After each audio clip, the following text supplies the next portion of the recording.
In nomine Patris et Filii et Spiritus Sancti. Amém. Estamos, caríssimos, na terça-feira da segunda semana depois da Epifania, celebrando Santo Antão, o pai dos monges. Então, veja, jovenzinho, esse menino se decidiu pela vida. Primeiro era eremítica, sozinho mesmo. A sua sabedoria, a sua santidade, a sua fidelidade no segmento do Evangelho. O Evangelho, sobretudo, ele queria seguir o Evangelho.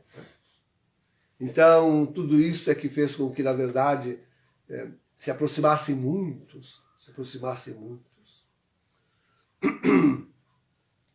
Então, a força da palavra de Deus, a força do Evangelho, a força da verdade.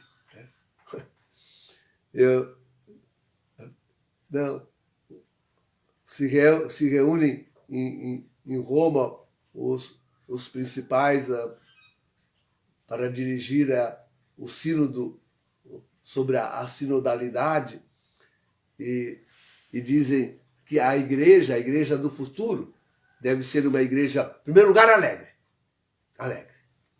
Depois, pobre. E alegre, pobre e, sim, e profética.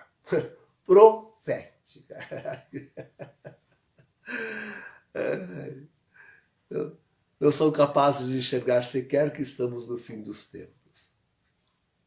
Não são capazes sequer de entender que o seu sínodo destrói a igreja. Não são capazes sequer de reconhecer aí no meio deles o sinal maior do fim dos tempos, que é a presença do falso profeta. Não são capazes. Profética. Futuro. Não, é uma tristeza, isso é uma tristeza. Na verdade, o homem não acredita que a palavra de Deus se vai realizar. Ou ainda que está se realizando. Não, o homem não acredita. E com isso não sabe ler os acontecimentos do tempo presente e nem dirigir a própria vida. Não sabem dirigir a própria vida. Nem quando jovens, nem já quando provectos em muita idade. É terrível essa realidade. Não sabem ler o que acontece na igreja, não sabem ler o que acontece no mundo, cada um não sabe ler o que acontece no próprio país, na própria família, na própria vida. Não sabem absolutamente ler. E com isto estão perdidos, estão tontos, estão completamente fazendo uma vida que a nada serve para os planos de Deus. Não serve para os planos de Deus. Não corresponde à sua palavra. Não serve aos desígnios divinos. E o homem, com isso, se sente vazio. O homem, com isso, se atira nos desmandos todos que hoje nós vivemos, né? Que hoje nós estamos vivendo. Quanto esta centralidade que Antão deu para a sua vida no cumprimento, assim, né? A palavra como ela está dita. Vivê-la assim como ela está anunciada. Colocá-la em prática na própria vida, assim como ela saiu da boca do Divino Redentor, do Divino Salvador. E isto viver plenamente. É o que atraiu o mundo para Antão. É o que o tirou do esconderijo da sua vida eremítica. E pelo centro de toda uma espiritualidade, de toda uma vida de seguimento de muitos discípulos, a vida religiosa. A vida religiosa. Chegamos ao fim da história e colocamos tudo isto fora. Porque colocamos fora o Evangelho.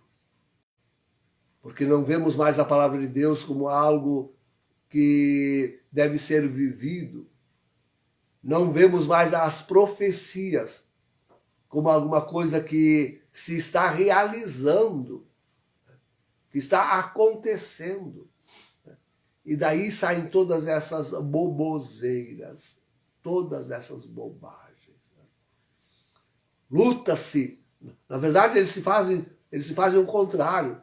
Inimigos da alegria, porque destroem a igreja, que é a alegria do mundo. Pobreza, é só uma palavra para eles, porque os pobres são feitos cada vez em maior número. E a profecia lhes é malograda, completamente malograda. Fazem tudo ao contrário, tudo ao contrário. Não querem saber disso. Não é verdade a palavra que sai da sua boca. É uma pura mentira. E não tomam atitude nenhuma de vida para realmente preparar a humanidade e a igreja para o retorno do Senhor. E é o que tinha. Quer ser uma igreja profética? Os que estivessem preparando a humanidade e a si mesma para receber o seu Senhor em seu retorno em glória e majestade. O resto, falar em profecia e não enxergar isto diante dos próprios, que está acontecendo sobre as suas próprias cabeças, mas isso é uma cegueira espiritual tremenda, tremenda. Estão mentindo-se a si mesmos, iludindo-se a si próprios. Iludem-se. Não leva a nada isto, senão a destruição e a morte. É o que leva. E o pior, o que tememos, pode levar à morte eterna. A morte eterna de muitos, que não têm os olhos abertos por eles, antes cegados, e os vão seguindo a eles por este descaminho. Em nome do Pai, do Filho e do Espírito Santo. Amém.